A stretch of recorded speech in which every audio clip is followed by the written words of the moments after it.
Svelte, the Gen Z JavaScript framework that aims to make developing web apps fun. It was created in 2016 by Rich Harris, and ever since then it has become the most loved JavaScript framework. One of the unique features of Svelte is that it does not have a virtual DOM and values are truly reactive. Svelte is fairly easy to start with, so just run this command from the terminal to get started. Okay, so now it's going to ask you a bunch of questions, so just click yes. And it's going to tell you welcome. So where do you want to just hit enter for my current directory, and we want a skeleton project. We are going to be using JavaScript, so no type checking. We might add prettier, so you can click on clear, and we're going to install the dependencies. Okay, so after you have installed the dependencies, it should look something like this. The project structure is very simple. This is the form configuration for vids from Svelte configuration. Most likely you might want to leave this default. The package.json, you can notice that everything is a dev dependency, and the package log.json to indicate that the dependencies are installed.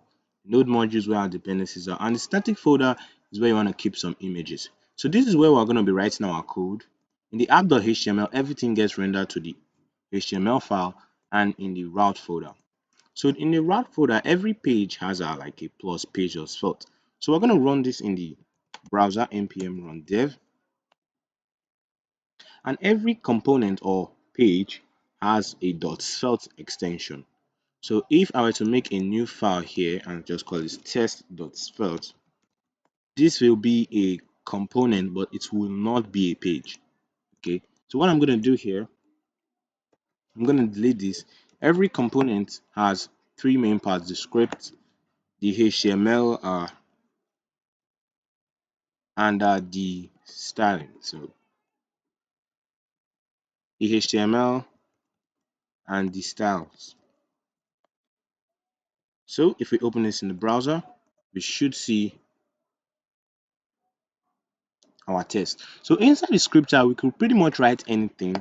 We could have variables, import other files, etc. But I'm going to start with a variable called count, assign it to a variable count. And if you wanted to render this in the variable in the HTML, you could just easily render it with curly braces and say something like count. And now we are dynamically rendering this. So if we change this to 2, you can see it changes back here. But this is no fun actually. What we want to do actually is we want to dynamically update the count. So for that, we're going to use events and a button. So we're going to say button update count. And the way we do is that we attach an event handler by saying on column whatever event you want to add. So in our case, it is click, and we pass in a function. So in our case, it's an arrow function. Or we just want to say count is equal to count plus 1. So whatever count is plus 1. So we save this, click on update count, and now our update count function works. The routing system is very, very simple. So we could have a folder here and we could call this our home.